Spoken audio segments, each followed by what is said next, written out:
Hello বন্ধুরা, welcome to the Bong sports info. আজ আমি ভারত এবং বাংলাদেশের মধ্যে যে ফুটবল খেলাটি অনুষ্ঠিত হবে সেই বিষয়ে আলোচনা করতে চলেছি। খুব ইন্টারেস্টিং ভিডিও হবে, শেষ পর্যন্ত দেখতে থাকো এবং চ্যানেলটিকে সাবস্ক্রাইব করে পাশে দেখো। দক্ষিণ এশিয়ার ফুটবল মঞ্চে ভারত ও বাংলাদেশের প্রতিদ্বন্দ্বিতা দীর্ঘদিনের। আগামী 25শে মার্চ শিলংয়ের জওহরলাল নেহরু স্টেডিয়ামে এএফসি এশিয়ান কাপ 2027-এর বাছাই পর্বে মুখোমুখি হতে চলেছে এই দুই প্রতিবেশী দেশ।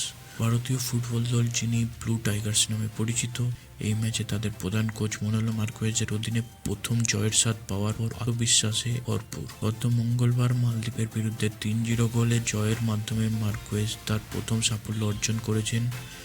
এই ম্যাচে সুনীল ছেত্রী তার 95তম আন্তর্জাতিক গোলটি করেন, যা দলের মনোবল আরও বাড়িয়ে দেয়। অন্যদিকে বাংলাদেশ দল, যারা বেঙ্গল টাইগার্স নামে পরিচিত, তাদের নতুন তারকা হামজা চৌধুরীর জন্য উৎসাহী।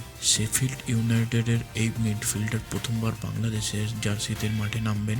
এই ম্যাচটি শুধু একটি খেলা নয়, বরং দুই দলের জন্য গুরুত্বপূর্ণ একটি লড়াই। কারণ এএফসি এশিয়ান কাপে জায়গা করে নেওয়ার জন্য গ্রুপ সিতে শীর্ষে থাকতে হবে। হেড টু হেড রেকর্ডের মধ্যে, যেখানে দুই দেশের মধ্যে এখনো পর্যন্ত 31টি ম্যাচ খেলা হয়েছে, এর মধ্যে ভারত 16টি জয়ী হয়েছে, বাংলাদেশ 3টিতে এবং 12টি ম্যাচ ড্র হয়েছে। এই পরিসংখ্যানে ভারতের আধিপত্য স্পষ্ট, তবে ড্রয়ের সংখ্যা দেখায় যে বাংলাদেশও প্রতিদ্বন্দ্বিতা করতে পিছুপা হয় না। বর্তমান ফিফা র্যাঙ্কিংয়ে ভারত 126তম স্থানে থাকলেও বাংলাদেশ 185তম স্থানে রয়েছে। তবে হামজা চৌধুরীর মতো প্রতিভাবান খেলোয়াড় আগমন বাংলাদেশের জন্য একটি বড় সম্ভাবনা। এই ম্যাচটি এএফসি এশিয়ান কাপ 2027-এর বাছাই পর্বে ভারতের প্রথম ধাপ। 2026 ফিফা বিশ্বকাপ বাছাই পর্বে ব্যর্থতার পর মনোলো মার্কোয়েজের দল এখন এশিয়ান কাপের টানা তৃতীয়বারের মতো জায়গা করে নেওয়ার